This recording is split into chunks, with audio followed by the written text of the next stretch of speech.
वर्होत्तंभित केश पाश मनुजु भ्रूवल्लरी विभ्रमम गुंज वेणु निवेशताधर पुटम साकूत राधानन न्यस्ता मीलित दृष्टि गोकुल पते वक्त्राम्बुज भुजम पातवा। बड़े हरि कैसे हरि गोकुल पते वक्त्राम्बुजम पातवा। श्री श्याम सुंदर गोकुलपति संपूर्ण ब्रज के जो पति हैं, प्राणधन हैं, उन श्री श्याम सुंदर के वक्त्राम्बुज माने मुख कमल, वक्त माने मुख, अंबुज माने कमल, वे मुख कमल पाप वह सब आप भक्तगणों का संरक्षण करें। कृष्ण के मुख कमल हम सबका संरक्षण करें। अब कृष्ण का मुख कमल कैसा है? वंशी बजाने की शोभा का वर्णन, वंशी वादन शोभा का यहां वर्णन किया जा रहा है कि वंशी बजाते समय तिर्यक कंधर मंस देश मिलता। वंशी बजाते हुए जिन्होंने अपनी ग्रीवा को, गर्दन को टेढ़ा कर रखा है, और टेढ़ा करने पर जो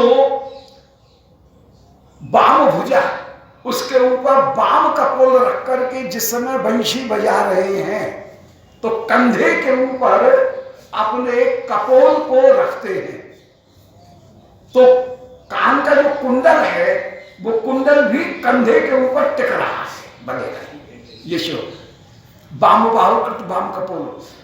बंशी बजाई जाएगी तो गर्दन झुकेगी, तो बाएं कंधे के ऊपर बाएं जो कपोल है उसको जो रख रहे हैं, तो तिर्यक कंधर गर्दन को, ग्रीवा को टेढ़ी करके अंश देश मिलता, कंधे के ऊपर ही चिपक रहा है, मिल रहा है। श्रोत्राव तंसम, कान का कुंडल जिनका बाएं कंधे के ऊपर ही जिनका कुंडल मिल रहा है। श्रोत्राव तंसम स्फुरत बर्होत्तंभित केश पाशम, और जहां पर स्फुरत माने सुंदर शोभा को प्रकट करते हुए, बर्होत्तंभित मयूर मुकुट जिसके मस्तक के ऊपर विराजमान है, वो मयूर मुकुट स्फुरत माने हिल रहा है, शोभा को प्राप्त हो रहा है। ऐसे बर्ह उत्तंभित केश पाश, मयूर मुकुट से युक्त इधर की जो अलकावली है वो अलकावली भी कंधे के ऊपर आ गई है। जब ग्रीवा टेढ़ी करके बजाएंगे तो कुंडल भी कंधे के ऊपर, अलकावली भी कंधे के ऊपर, और मयूर मुकुट जो है वह भी कंधे के ऊपर ही झुक रहा है, बाईं ओर ही झुक रहा है।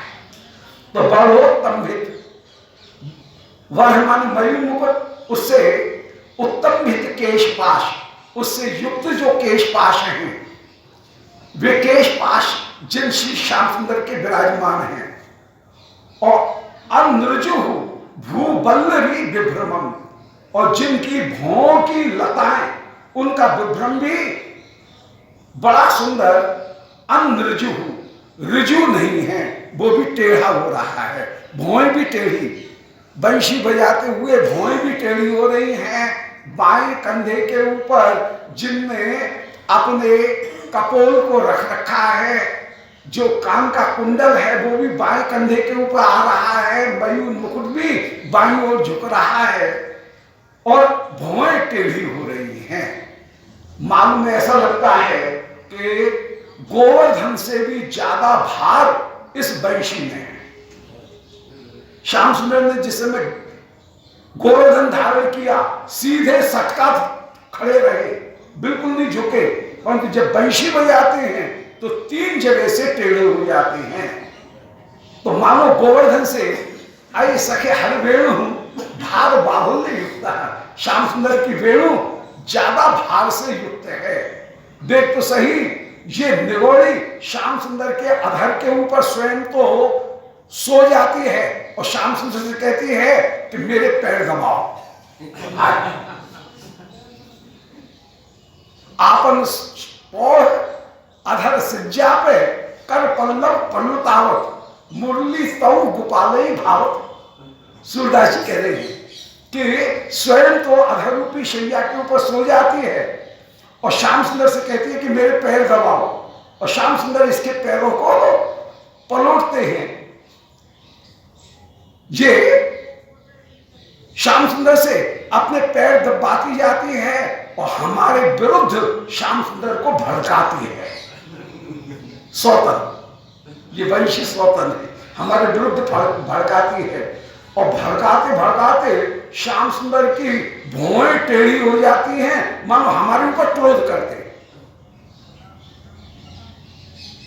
ये स्वाभाविक जो वंशी बजाने की शोभा, उसमें गोपिका का अपने भाव को कहीं आरोपित कर देती हैं और कहती हैं कि ये वंशी देख कैसी निगौड़ी है, जो कि श्याम सुंदर की अधरशैया के ऊपर बैठ करके हमारे विरुद्ध इस श्याम सुंदर को भड़काने का प्रयास करती है। यहां पर वही शोभा वर्णन कर रहे हैं, बाम बाहु बाम कपोलो, वही की वही शोभा है कि तिर्यक कंधर ग्रीवा को टेढ़ी करके अंश देश मिलसर बाएं कंधे की ओर मिला करके ग्रीवा को बाईं ओर झुका करके श्रोत्रावतंसम कान का जो अवतंस कुंडल है वो भी कंधे के ऊपर टिक रहा है और स्फुरत बरहोत्तंभित केशपाश मयूर मुकुट से युक्त केशपाश वह भी कहीं झुकी हुई है और अनऋजु भ्रूबल्लरी विभ्रमम, और जहां भौं की लताएं वो भी अनऋजु टेढ़ी नहीं हो रही हैं।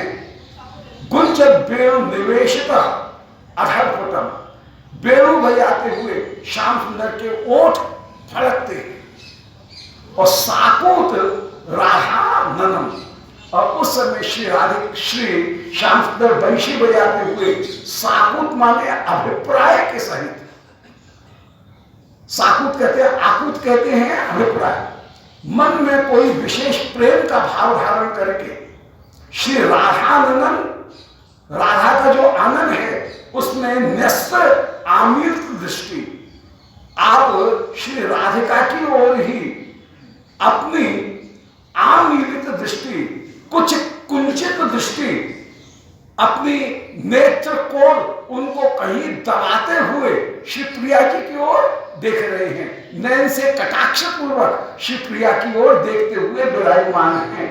ऐसे गोकुलपते वक्त्रांबुजम पापवाह, श्री गोकुलपति का वो मुख कमल आप सबकी भक्तों की रक्षा कर। तो बंशी बजाते समय भी श्री श्याम सुंदर का सारा ध्यान श्री प्रिया जी के ऊपर ही है, किशोरी जी को देख रहे हैं। ऐसे श्री श्याम सुंदर का श्रीमुख हम सब की रक्षा करें। दोबारा सुनना, तिर्यक कंधर मन, तिर्यक कंधर, कंधर मन ग्रीवा, गर्दन टेढ़ी हो रही है, अंश देश मिलश, बाएं अंश माने कंधा उनके ऊपर मिल रहा है, श्रोत्रावतंस कान का अवतंस माने कुंडल बाईं ओर टिक रहा है, बाएं कंधे के ऊपर, और स्फुरत बरहोत्तंभित चमकीला हिलता हुआ जो मयूर मुकुट है, स्फुरत बर, उससे युक्त केश पाशम, जिनकी केश पाश भी बाएं कंधे के ऊपर अटक रही हैं, जो काक पक्ष हैं वो काक पक्ष भी, केश पाश भी बाएं कंधे के ऊपर टिके हुए हैं। और अनऋजु माने टेढ़ी, ऋजु माने सीधी, अनऋजु माने टेढ़ी, जो भ्रूबल्लरी है उन भ्रूबल्लरी का विभ्रम भी, जहां भौएं टेढ़ी हो रही है, भ्रूबल्लरी का विभ्रम टेढ़ा होकर के विराजमान है, अनऋजु होकर के विराजमान है।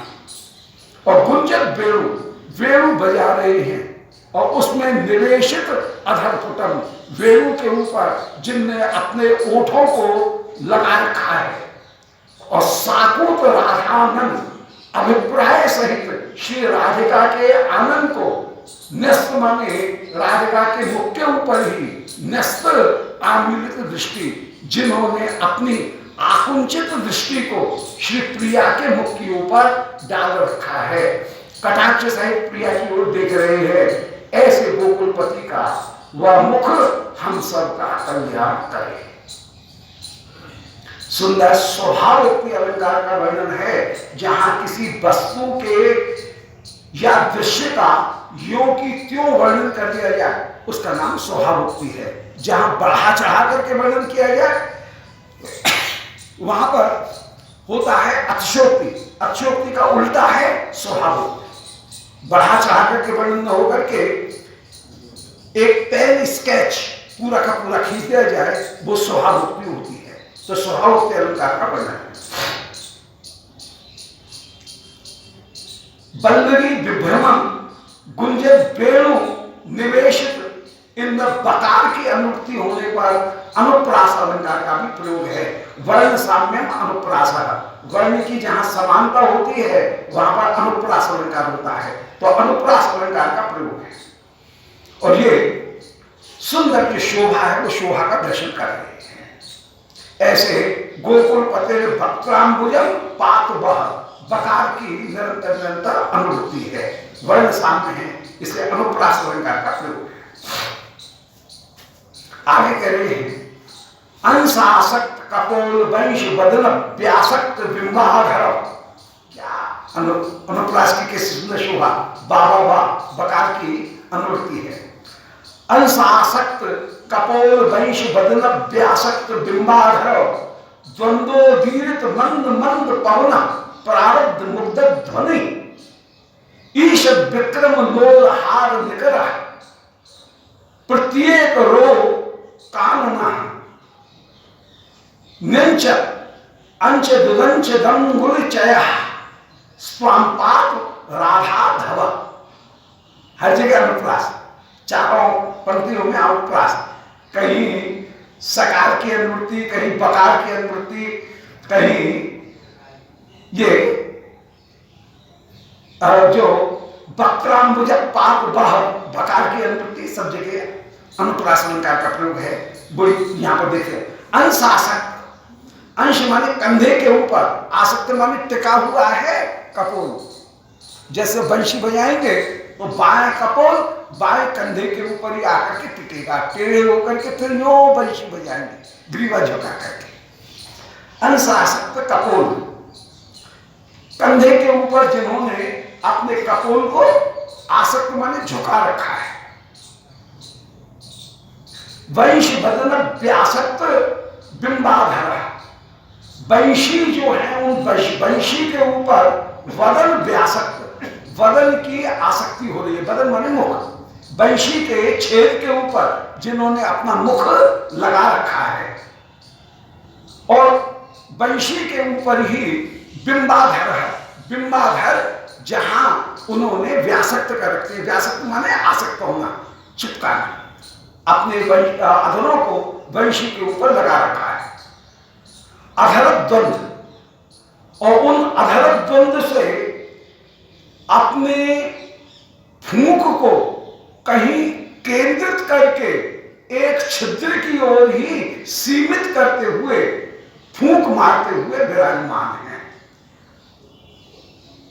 जो बंशी में फूंक मारते समय अपने ओठों का संकोच करके, ओठों के अग्रभाग जो नीचे का ओठ है उसके ऊपर ही सारी श्वास को केंद्रित करके उस श्वास को सीधा बंशी के छिद्र के ऊपर कहीं लगाते हुए विराजमान, बंशी के छिद्र के ऊपर।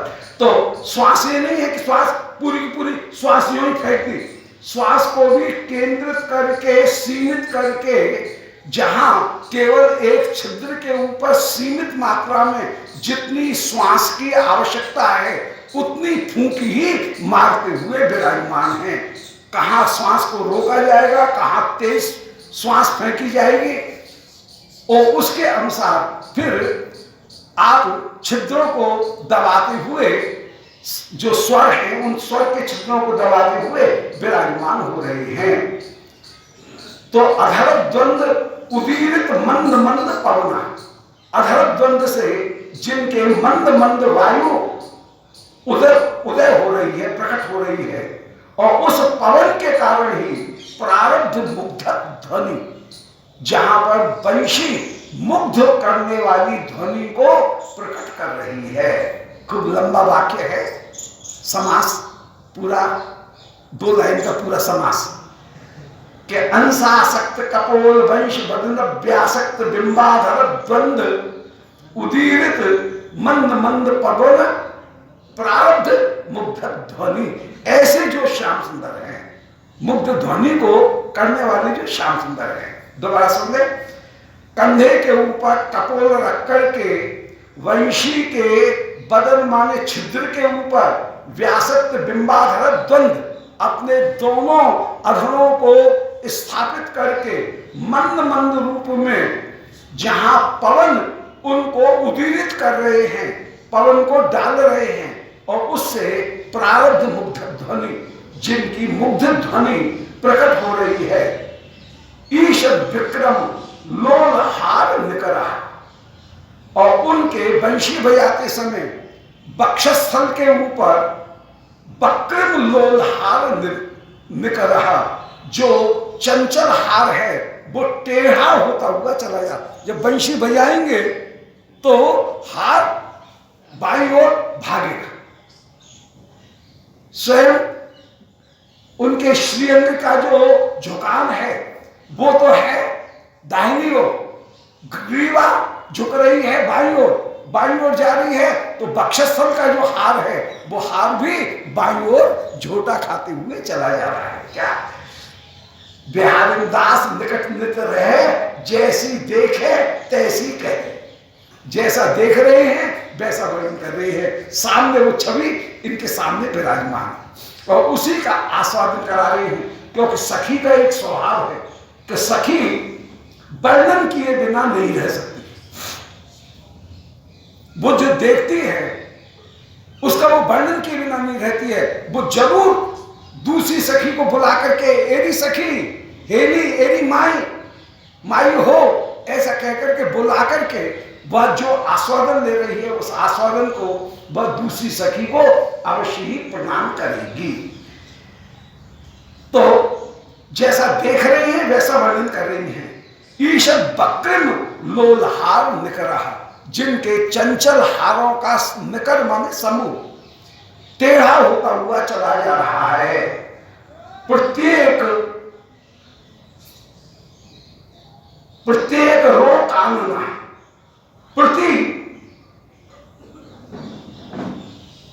आज जिनके अपूर्व से आज श्रीमुख जो है वो श्रीमुख की अपूर्व शोभा जिनकी हो रही है। आज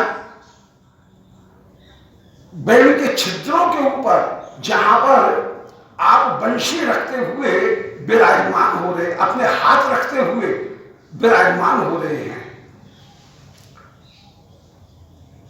न्यंचित उदंचित अंगुली चय, और बंशी के छिद्रों के ऊपर अंगुली चय जो है उसको रखते हुए जो विराजमान हो रहे हैं। पाप राधाधव, वे श्री राधाधव आप सब की रक्षा करते हुए विराजमान है। तो जिनका एक हाथ के ऊपर प्रति एक आरोप,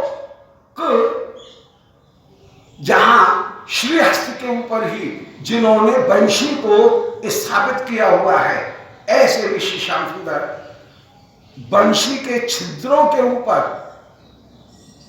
आप एक हाथ जो है वो एक हाथ के ऊपर वंशी रख करके वंशी के छिद्रों को दूसरे हाथ से जहां बजाते हुए विराजमान हो रहे हैं, ऐसे भी श्री श्याम सुंदर राधाधव हम सब की रक्षा करें।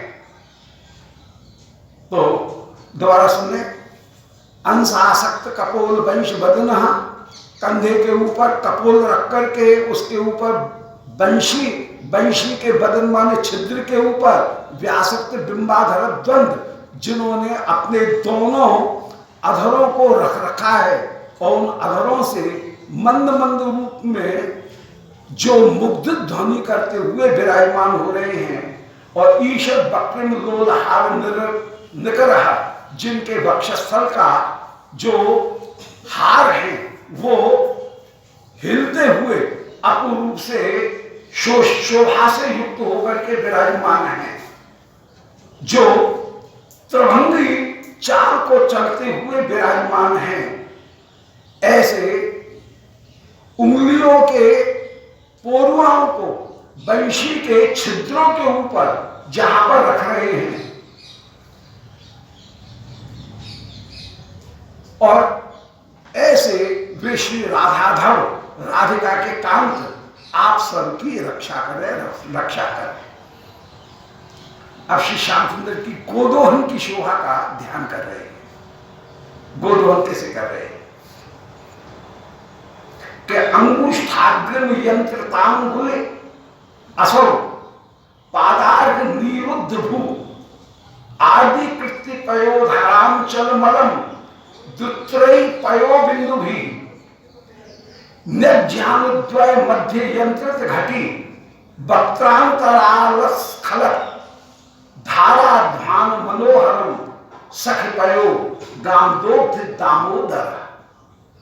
अभी सखी देख पयो गामदोग्ध दामोदर। आज दामोदर गैया से दूध को दोह रहे हैं। पयो गामदोग्ध, ये दोहयाच पचदंड ची बुरु शास जी मतमुश, ये जितनी भी धातु हैं ये द्विकर्मक धातु हैं, इसलिए गामदोग्धि और पयोदोग्धि दोनों जगह जो कर्म कारक है उस कर्म कारक का प्रयोग है, द्वितीय विभक्ति का प्रयोग है। दोग्धि ये दो धातु का प्रयोग करते हुए गाय से दूध दूते हैं, तो गाय में भी द्वितीय और दूध में भी द्वितीय, दोनों में द्वितीय विभक्ति का प्रयोग कर रहे हैं। गामदोग्ध दामोदर, वे दामोदर गाय को दोह रहे हैं। दो धातु द्विकर्मक धातु है, इसलिए दोनों जगह कर्म का प्रयोग है। अंगुष्ठाग्रम यंत्रतांगुले असर, अंगुष्ठ के अग्रभाग से जो अपनी तर्जनी अंगुली है उस तर्जनी अंगुली को दबाते हुए गाय का बीच में थन लिया और थन लेकर के अंगूठा और तर्जनी इनसे लेकर के गाय के थन के ऊपर के भाग को दबाएंगे, और ऊपर के भाग को दबाने के बाद में फिर बाकी जो तीन उंगली हैं, इन तीन उंगली से उस गाय के एन को दबाएंगे तो उसे दूध निकलेगा।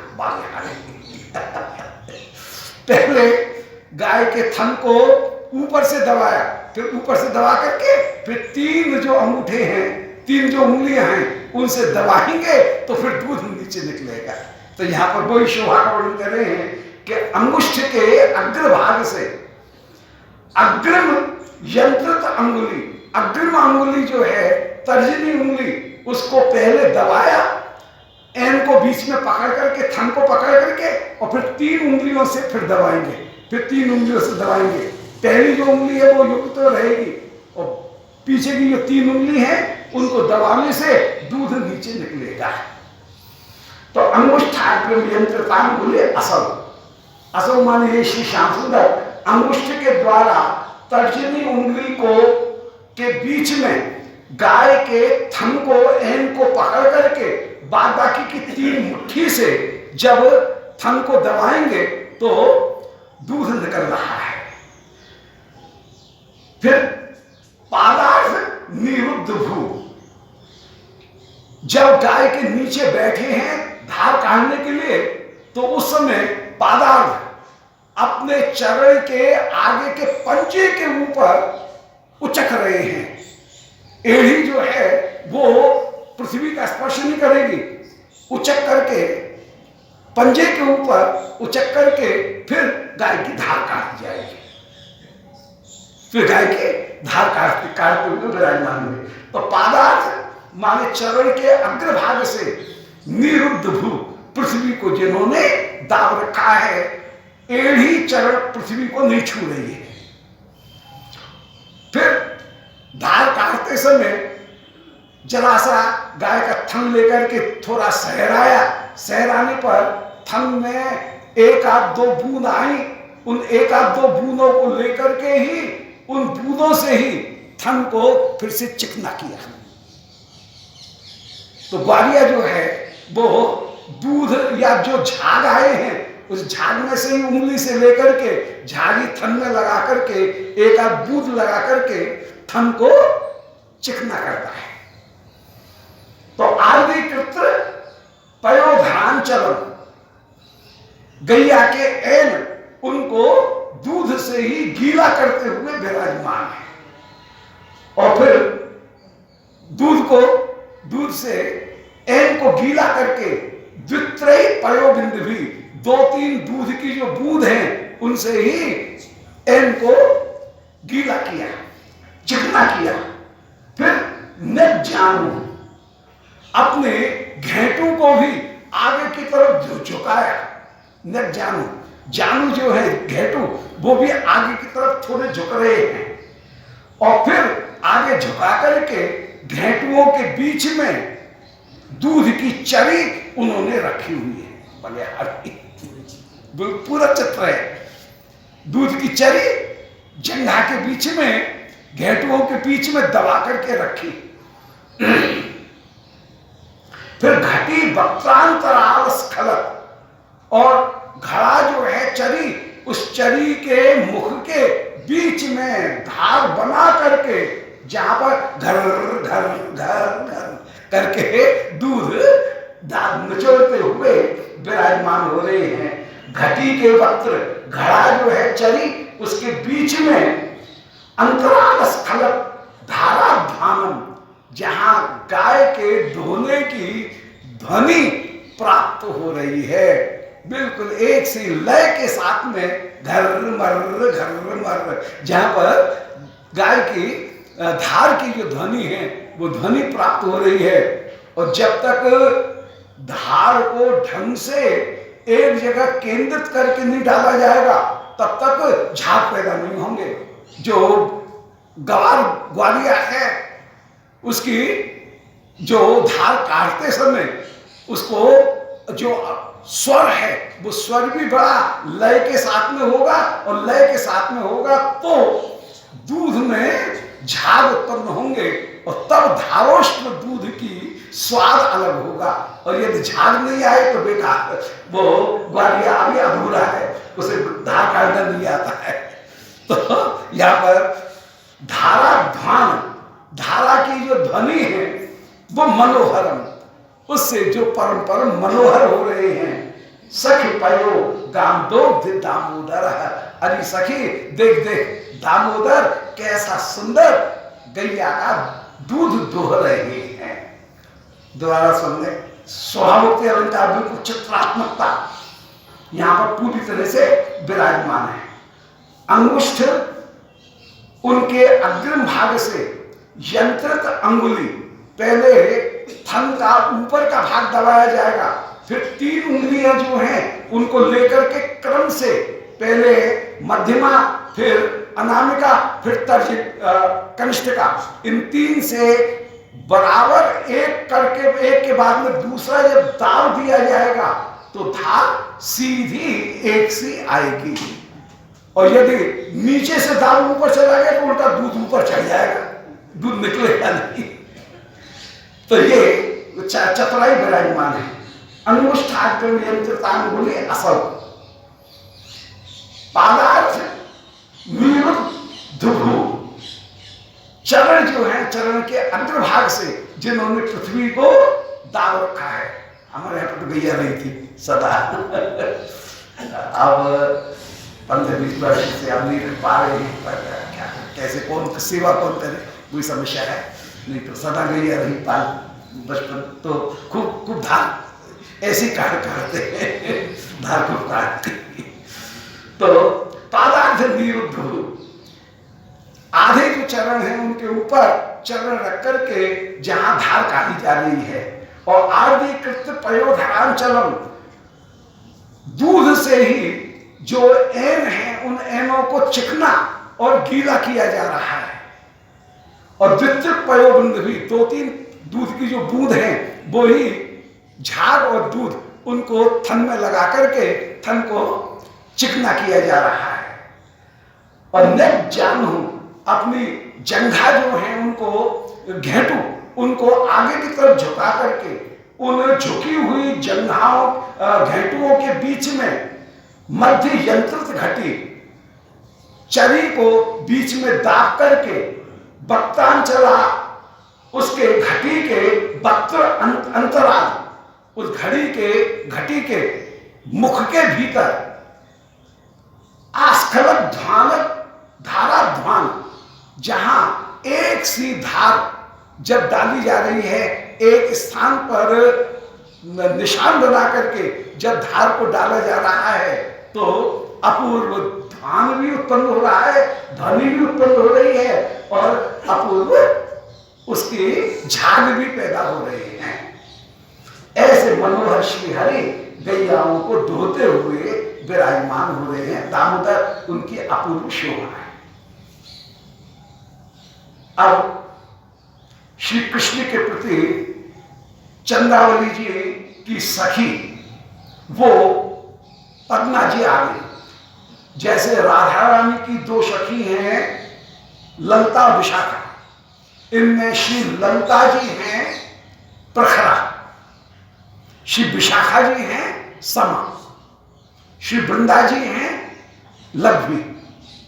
ऐसे ही श्री चंद्रावली जी के यूथ में श्री पद्मा जी हैं प्रखरा। जैसा स्वभाव इधर ललता जी का ऐसे ही स्वभाव चंद्रावली जी के यूथ में पद्मा जी का। और जैसे विशाखा जी का स्वभाव है कि एक मध्यम मार्ग बना करके चलेंगी, झगड़ा भी करेंगी और साथ भी जाएंगी। भाई 2 आंख हैं, एक आंख डांटने के लिए और दूसरा आंख पुचकारने के लिए। ऐसे ही श्री विशाखा जी का भी स्वभाव है, एक आंख से श्याम सुंदर को डांटेंगे, दूसरे आंख से समझौता कर लेंगे जल्दी से। ऐसे श्री शैब्या जी की भी स्थिति है। तो पद्मा जी ये चंद्रावली जी की सखी में बिल्कुल ललता जी की तरह से ही टेढ़े वचन बोलने वाली प्रखरा होकर के विराजमान है। तो श्री चंद्रावली जी की शोभा का वर्णन कर रहे हैं। उन्हीं की उस सखी के वचन है, पद्मा जी के वचन कृष्ण के प्रति यहां पर कहे जा रहे हैं। पद्मा कह रही हैं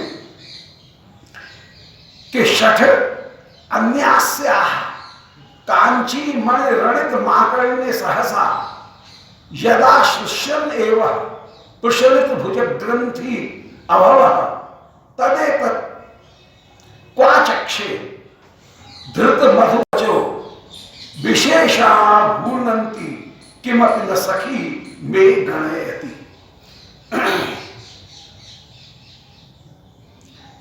श्री पद्मा जी श्याम सुंदर से कठोर वचन कह रही है। प्रखरा है ना, इससे सबसे पहले संबोधन दिया शठ, अरे शठ। श्याम सुंदर से को संबोधित कर रही है, अरे शठ।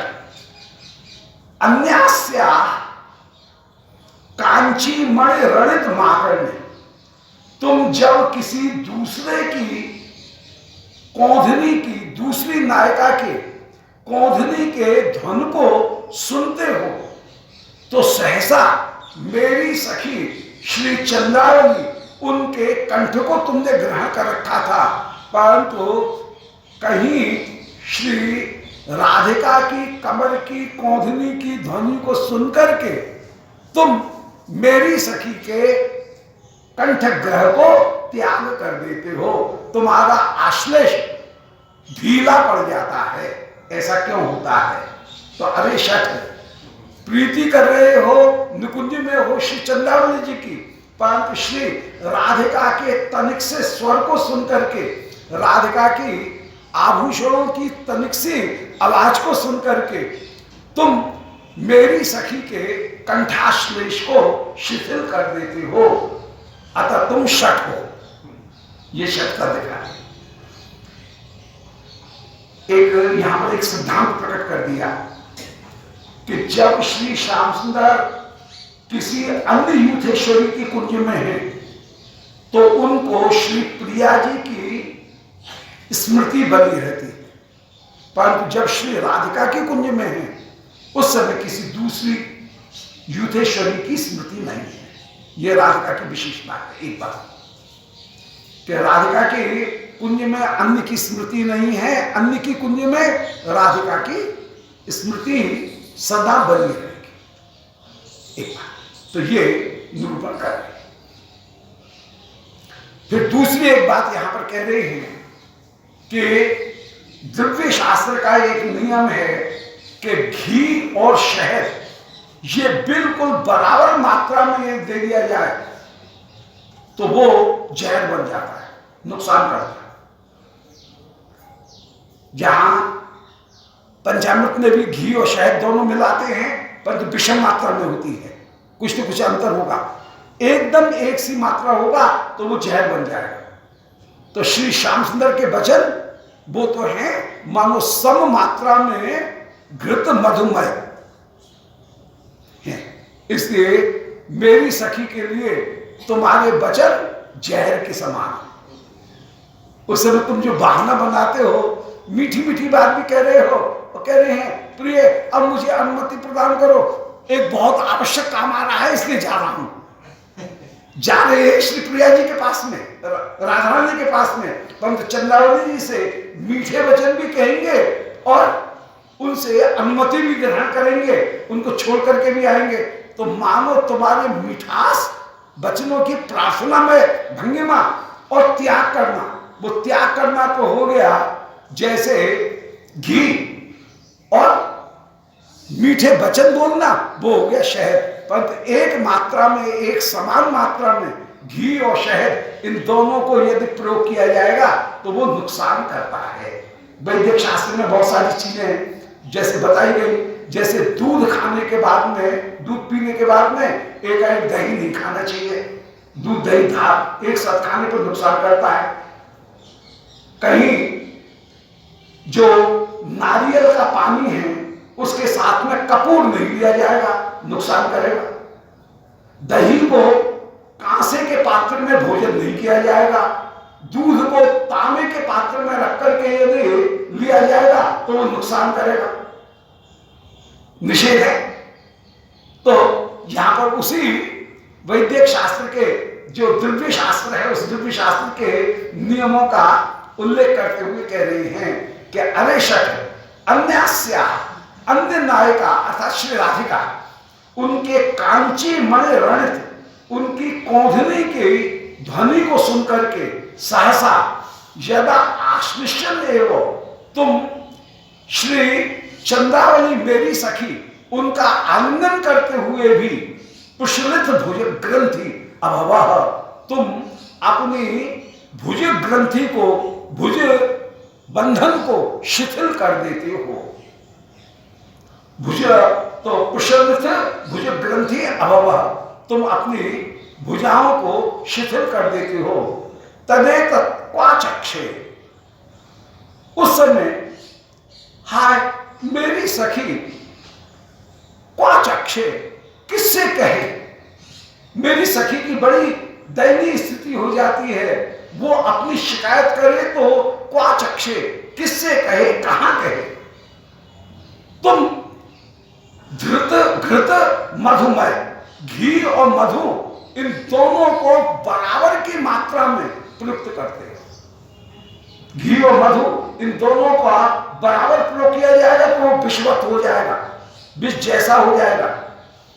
तो त्वं बहुवचः, तुम्हारे जो बहुत सारे वचन हैं वो घी और मधु से युक्त होकर के विराजमान हैं। विशेषेण भूनंती, उनको खाकर के ये विशेष विष जो है वो विषेण आभूनंती, या विष ही बन गया है।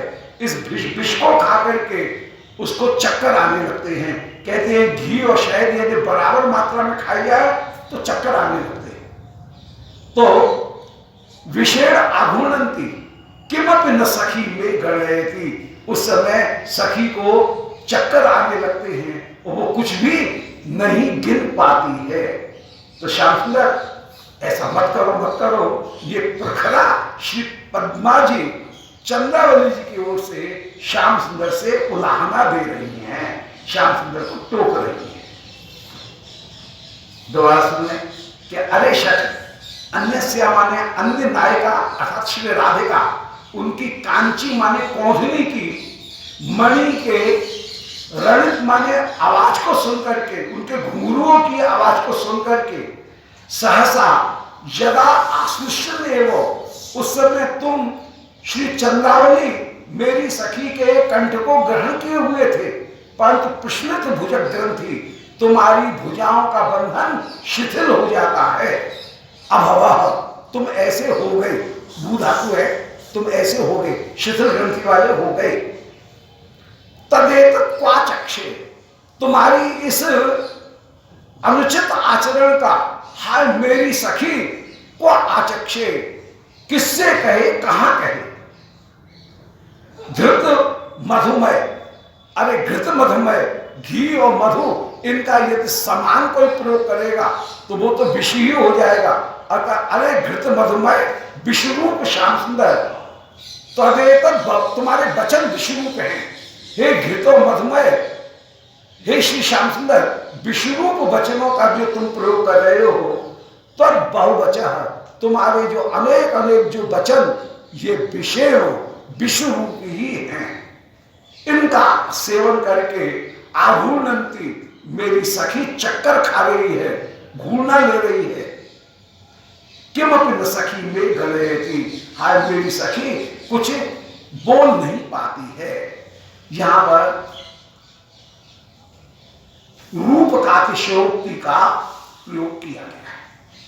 रूप का अतिशयोक्ति वहां होती है, एक अलंकार होता है रूप का अतिशयोक्ति।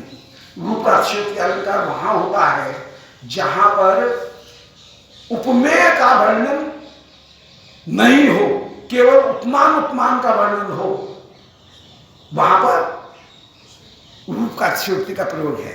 तो मेरी सखी घृत मधुमय ये कहकर के दिखा रही है कि तुम्हारे वचन ही घृत मधुमय होकर के विराजमान है।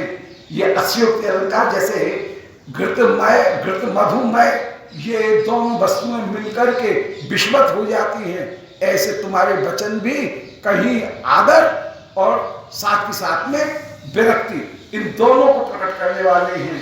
तो ये घृत मधुमय विष, इनसे मेरी सखी, उनके वचन मेरी सखी वह व्याकुल हो रही है।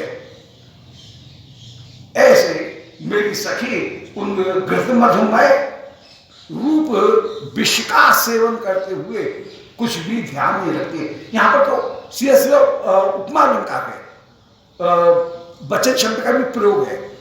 घृत मधुमय बहुवचक, तो बहुवचक का भी प्रयोग है, उपमेय उपमान दोनों का प्रयोग है, इसलिए यहां पर उपमा अलंकार का प्रयोग है, अतिशयोक्ति नहीं, उपमा अलंकार का प्रयोग है। तुम्हारे मधुर वचन घृत मधुमय विष के समान ही है।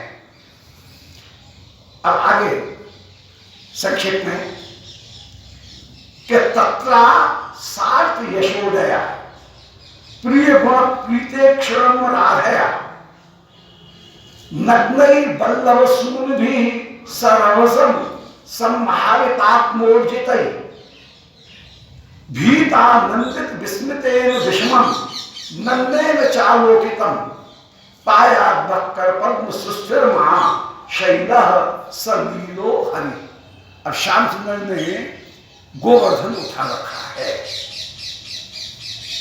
और उस समय सब ब्रजवासी चारों ओर से घेर करके खड़े हुए हैं और सब इंद्र को बधाई दे रहे हैं, आशीर्वाद दे रहे हैं। अरे इंद्र, तेरा राज्य सुस्थिर रहे, तूने अच्छी वर्षा की, इससे हमको एक बड़ा लाभ हो गया। बोले क्या? बोले श्री कृष्ण का 7 दिन पर्यंत सबको नित्य दर्शन हो रहा है, अविरल दर्शन हो रहा है। नहीं तो किसी को दिन में विरह, किसी को रात्रि में विरह, किसी को मध्याह्न काल में विरह, परंतु यहाँ सबको 7 दिन पर्यंत अविरल कृष्ण का दर्शन हो रहा है।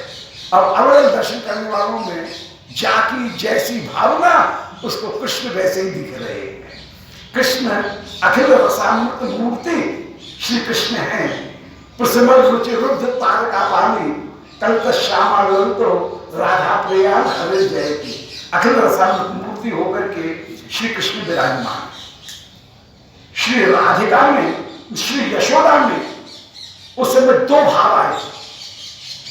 मुख्य भाव है वात्सल्य, और वात्सल्य के साथ में सहयोगी भाव के रूप में श्री यशोदा जी में, यशोदा मैया में भय का भाव आया, और दूसरी ओर कहीं पीड़ा का भाव भी उत्पन्न हुआ है। भय और पीड़ा, ये दो भाव इनमें उत्पन्न हो रहे हैं। तो सब त्रास और आरती, त्रास और आरती दोनों भाव प्रकट हो रहे हैं।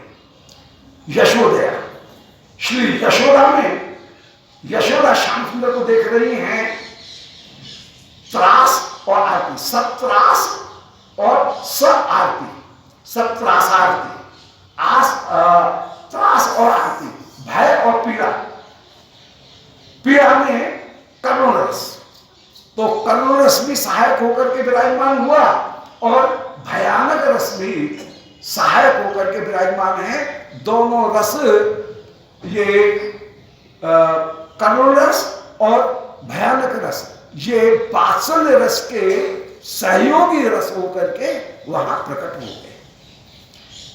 भय तो है, हाय इतने बड़े पहाड़ को कन्हैया ने उठा रखा है, कहीं फिसल गया, कहीं चोट फेंट लग गई तो कैसी होगी। तो ये भय कि कन्हैया का कहीं अनिष्ट नहीं हो जाए, पहाड़ कहीं फिसल नहीं जाए। और पीड़ा कि हाय कितना कोमल, परंतु कब से हाथ ऊंचे किए हुए हैं, हाथ दुख रहा होगा। ये करुणा का भाव भी उदय हो रहा है। तो श्री यशोदा जी में, मैया में भय और पीड़ा, ये दो भाव प्रकट हो रहे हैं। श्री राधिका बाई ओर खड़ी हुई है। श्री राधिका में प्रिय गुण प्रीते क्षण, प्यारे के गुणों का दर्शन कर रही हैं, और प्रीति उनके द्वारा श्री प्यारे को देख रही हैं। तो श्री राधिका में मधुर भाव तो स्थायी भाव है, मुख्य है, और मधुर भाव के साथ साथ प्यारे के विभिन्न जो गुण, वीर रस इत्यादि जो गुण हैं, वीर रस को श्रृंगार रस का पोषक भाव माना गया है। सक्ष रस, वीर रस, हास्य रस, अद्भुत रस, ये श्रृंगार रस के पोषक भाव है।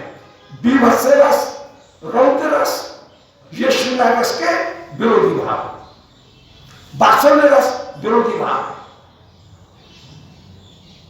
तो यहां पर प्रिय गुण, प्यारे के वीरता आदि गुणों का दर्शन करके, वीरता, वीर भाव, वीर रस, वह श्रृंगार का सहयोगी होकर के विराजमान हुआ।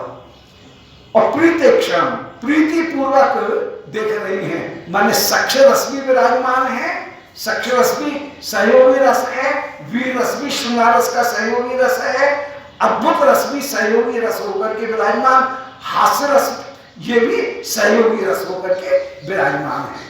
तो प्यारे का दर्शन कर रही हैं, उनके वीरता आदि गुणों का दर्शन कर रही हैं, और उनको सखा, सक्ष भाव के साथ में भी देख रही हैं। प्रीत ईक्षण, प्रिय प्रेम पूर्वक ईक्षण भी श्री राधिका कर रही है। तो श्री राधिका में मधुर भाव प्रकट हो रहा है। श्री यशोदा में वात्सल्य, श्री राधिका में मधुर भाव। अब नग्नई बल्लभ सून भी सर्वसम संभावितात्मोर्जित, छोटे छोटे नंगे जो बालक हैं, 4-5 वर्ष के जो नंगे बालक हैं, नंगे नंगे बालक, वे कह रहे हैं, बोले हाँ कन्हैया दादा चिंता मत कर, हम भी तेरे साथ में हैं, हमने भी अपनी लठिया लगा रखी है। तो छोटे छोटे बालक, उनने भी अपनी लठिया कहीं लगा रखी है। बोले जब कन्हैया उठा लेता है गोवर्धन, तो गोवर्धन को क्या हम नहीं उठा सकते हैं? ये विचार करके नग्न बल्लभ सून भी, नग्न अभी जिनको जिन्होंने वस्त्र भी धारण नहीं किए हैं, जिनमें लज्जा का भी उदय नहीं हुआ है, ऐसे जो छोटे छोटे गोप बालक हैं, वे सर्वसम अत्यंत उत्साह के संग में संभावित आत्म ऊर्जित, हम भी बलवान हैं, अपनी ऊर्जा की भी संभावना करते हुए वे लठिया लगाए हुए हैं। और वे भी कह रहे हैं हाँ हाँ हम उठा लेंगे, कन्हैया जब तू थक जाए दादा तब हमसे कह देना, हम उठा लेंगे। ऐसे ये भी हल्ला मचा रहे हैं। तो नग्न जो बालक हैं वे भी आत्म ऊर्जा उसको प्रकट करते हुए, चुनौती देते हुए तैयार है। और भीत आनंदित विस्मितेन विषमम नंदेन चालोकितम।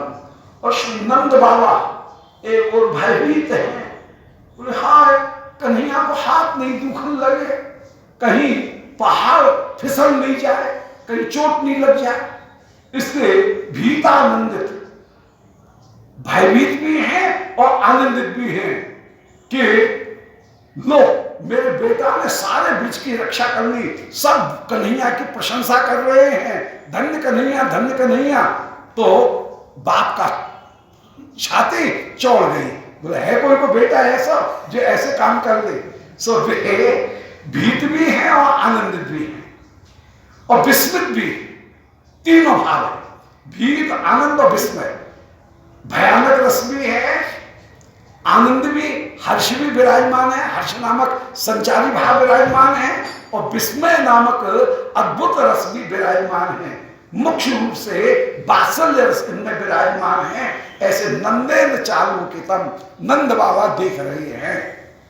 पाया कर पद्म सुस्थिर महाशैला, ऐसे जिन्होंने अपने श्रीहस्त के ऊपर सुस्थित होकर के महापर्वत को, गिरिराज को जिन्होंने धारण कर रखा है, जो कहीं कुल पर्वत है।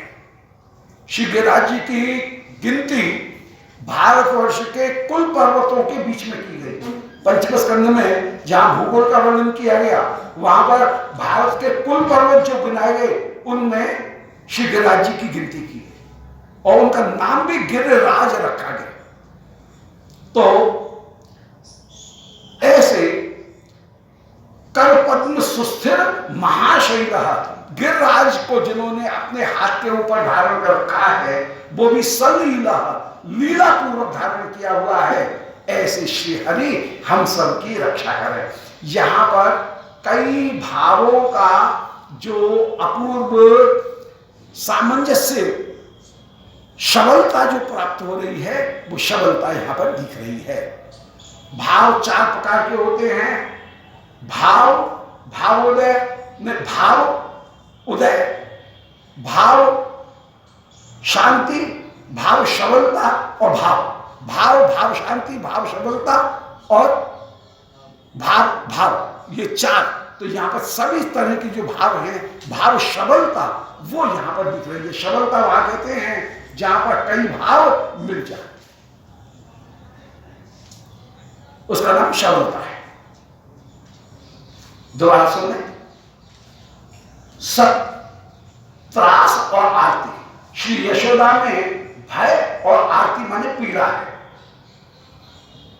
माने भयानक रस और करुण रस श्री यशोदा में आया। प्रिय गुण प्रीते क्षण राधसा राधया, श्री राधिका में प्यारे के गुणों का दर्शन है, अर्थात वीर रस और प्रियता माने सक्ष रस, ये दोनों मुख्य रस के साथ में मिल रहे हैं। नग्नई बल्लभ सून भी सरवसम संभावितात्मोर्जित, नग्न जो छोटे छोटे बालक हैं, बल्लभ सून गोपों के बालक, वे कहीं वेग प्रकट करते हुए अपने उत्साह नामक संचारी भाव के द्वारा वीर रस को प्रकट कर रहे हैं और संभावित आत्मोर्जित, इनमें अपनी बलशीलता उसको ये संभावित कर रहे हैं कि हम उठा लेंगे। इनमें उत्साह नामक स्थायी भाव श्री कृष्ण को लेकर के वीर रस बन रहा है। उस वीर रस का स्थायी भाव है उत्साह। और भीत आनंदित विस्मित, श्री नंद बाबा में भय का भाव है, आनंद का भाव भी है वात्सल्य के कारण, और विस्मय का भाव भी है। ऐसे नंदेल चालोकितम, श्री नंद बाबा भी देख रहे हैं। पाया बकर पद्म सुस्थिर महाशैला सलीलो हरि, वे श्री हरि कर पद्म सुस्थिर महाशैला, अपने हाथ के ऊपर गोवर्धन को धारण किए हुए हैं। अब जब हाथ का स्पर्श गोवर्धन को प्राप्त हो रहा है तो गिरिराज के ऊपर इंद्र 49 मर्दगणों को लेकर के स्वयं ऐरावत के ऊपर आकर के बैठ करके वह श्री गिरिराज के ऊपर वज्र प्रहार कर रहा है। परंतु श्री कृष्ण के हाथ के स्पर्श को प्राप्त करके गोवर्धन इतने प्रेम में डूबे हुए हैं कि उनको पता ही नहीं लग रहा है कि कोई मेरे ऊपर वज्र मार रहा है। उनको ऐसा लग रहा है जैसे मेरे ऊपर कहीं पुष्पों की वर्षा की जा रही है। जैसे प्रहलाद जी के ऊपर असुरगण जब त्रिशूल मार रहे हैं तो प्रहलाद को लगता है कि जैसे कोई फूलों की मेरे ऊपर वर्षा कर रहा है।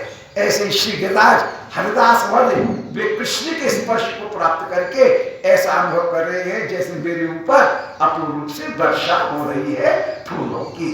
ऐसे वे श्री हरि पाप वह हम सब भक्तगणों की रक्षा करें। बोलो गिरिराज महाराज की